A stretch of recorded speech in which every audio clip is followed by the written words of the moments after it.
Kalau ada orang nggak percaya bahwa Nabi itu adalah sabab kita dekat dengan Allah, tolong dengarkan kata Sayyid Muhammad. Jadi tawassul itu paling jelas, itu paling mudah itu dekat dengan Nabi Muhammad. Kalau kita dekat dengan Nabi Muhammad, insya Allah kita dekat dengan Allah. Bahkan tawassul dengan Nabi Muhammad sudah jelas dalilnya qabla wujudihi, sebelum Nabi wujud. Wa ba'dahu fid dunya, dalil tawassul dengan Nabi Muhammad juga dijelaskan sesudah nanti Nabi ada lahir di dunia. Bahkan wa ba'da mautihi fi muddatil barzakhi, sesudah Nabi wafat kita juga tetap boleh tawassul kepada Nabi. Jadi tawassul pada Nabi sebelum Nabi lahir, saat Nabi sudah ada di dunia, bahkan Nabi wafat, bahkan wa ba'dal ba'thi fi arasatil qiyamah, sesudah nanti hari kebangkitan di akhirat. Jadi 4 tuh. Dari tawassul pada Nabi itu dalilnya 4. Sebelum Nabi lahir, wujud di dunia. 2, saat sudah lahir di dunia. 3, saat Nabi sekarang ini di alam barzakh. Kita tahu jasadnya dikubur di mana? Di Madinah itu fi muddatil barzakh, dan nanti wa ba'dal ba'thi fi arasatil qiyamah, nanti di akhirat sesudah dibangkitkan hari kiamat. Mana dalilnya? Pertama, at-tawassulu bin Nabi sallallahu alaihi wasallam qabla wujudi. Dalil tawassul kepada Nabi sebelum Nabi lahir. Tawassulu Adam bihi sallallahu alaihi wasallam. Pertama, tawassulnya Nabi Adam kepada Nabi Muhammad sebelum Nabi lahir. Waqad jaa fil hadithi, telah datang dalam hadis, anna Adama, bahwasanya Nabi Adam tawassala bin Nabi sallallahu alaihi wasallam. Nabi Adam itu bertawassul kepada Nabi Muhammad, artinya menjadikan Nabi sabab perantara agar Nabi Adam dekat sama Allah, gitu loh maksudnya. Nabi Muhammadnya sudah lahir belum? Belum. Nah ini hadisnya, makanya dibacakan. Qala al-Hakim fil Mustadrak, berkata Imam Hakim dalam Al-Mustadrak. Lanjutkan apa sudah dulu? Lanjut, satu hadis ya. Haddatsana Abu Sa'id Amr ibn Muhammad ibn Mansur al-Adl. Haddatsana Abu Hasan Muhammad ibn Ishaq ibn Ibrahim al-Handali. Haddatsana Abu Harith Abdullah ibn Muslim al-Fihri. Haddatsana Ismail ibn Maslamah.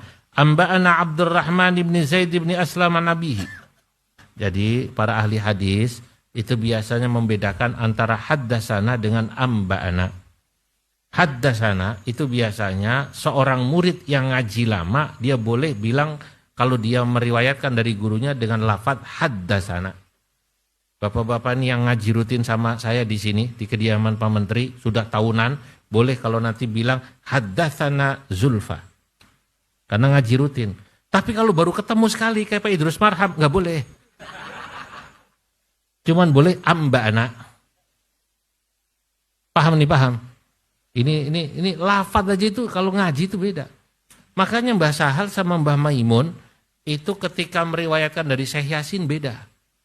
Kalau Mbah Sahal itu amba'ana dari Syekh Yasin karena nggak ngaji lama, ketemu fil mawasim, hanya musim haji aja.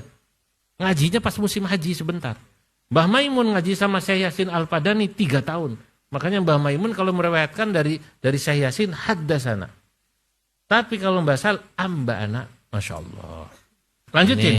Amba'ana Abdurrahman ibn Zaid ibn Aslam an Nabihi an jaddihi an Amr ibn al-Khattab an Umar ibn al-Khattab radhiyallahu anhu qala Rasulullah sallallahu alaihi wasallam lamma iqtarafa Adamul khati'ata. Nah, menarik.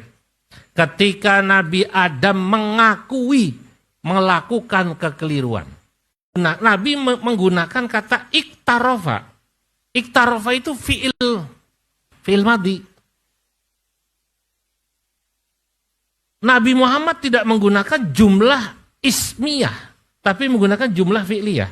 Orang yang belajar balaghah dalam kitab Jawharul Maknun, Uqudul Juman, ini kalau kita bicara sastra Arab, jumlah fi'liyah itu menunjukkan bahwa perbuatan itu bisa terjadi dan tidak terus-menerus.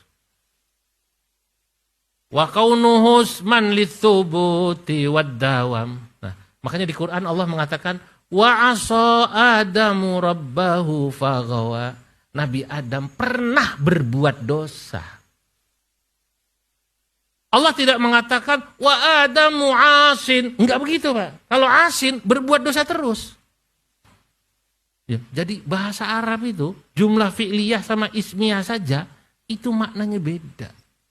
Orang yang nggak pernah ngaji balaghah, cuman buka kamus, nggak paham ini perbedaan jumlah fi'liyah sama ismiyah. Masya Allah. Lamma iqtarafa Adamul khati'ata, ketika Nabi Adam mengakui pernah melakukan kekeliruan, qala ya Rabb, Nabi Adam berkata, ya Allah, as'aluka bihaqqi Muhammadin lama ghafartali, aku meminta kepadamu dengan ya wasilah Nabi Muhammad, ya lamma ghafartali, agar engkau mengampuni saya. Maka Allah ya Adam, lalu Allah mengatakan, hai Adam, wa kaifa arafta Muhammadan wa lam akhluqhu? Lu kamu tahu dari mana kalau Muhammad kamu jadikan wasilah agar kau dekat denganku? Aku belum menciptakan Muhammad, kata Allah. Qala ya Rabbi, Nabi Adam menjawab, ya Allah, li'annaka lamma khalaqtani biyadika, karena engkau ya Allah ketika kau menciptakan diriku dengan tanganmu, tangan di sini maksudnya kekuasaanmu, wa nafakhta fiyya min ruhika, dan kau tiupkan ruh ya pada diriku, ya nyawa pada diriku. Rafa'tu ra'si, begitu aku kau ciptakan di surga, aku lihat mengangkat kepalaku, fara'aitu ala qawaimil arsy maktuban, aku lihat di atas tiang-tiang aras tertulis.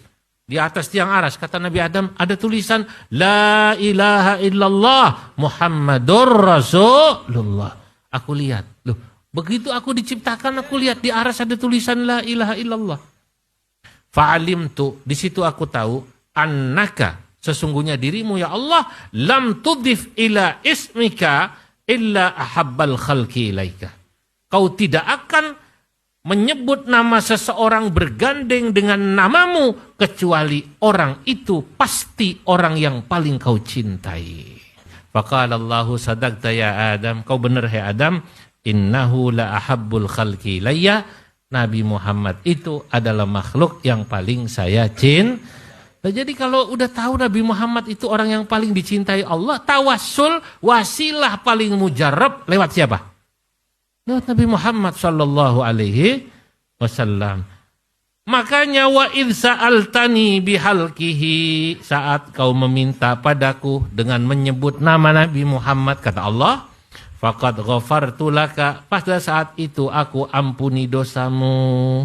Walaula Muhammadun, karena jika bukan karena Nabi Muhammad, ma khalaqtuka, aku tidak akan menciptakanmu. Masya Allah.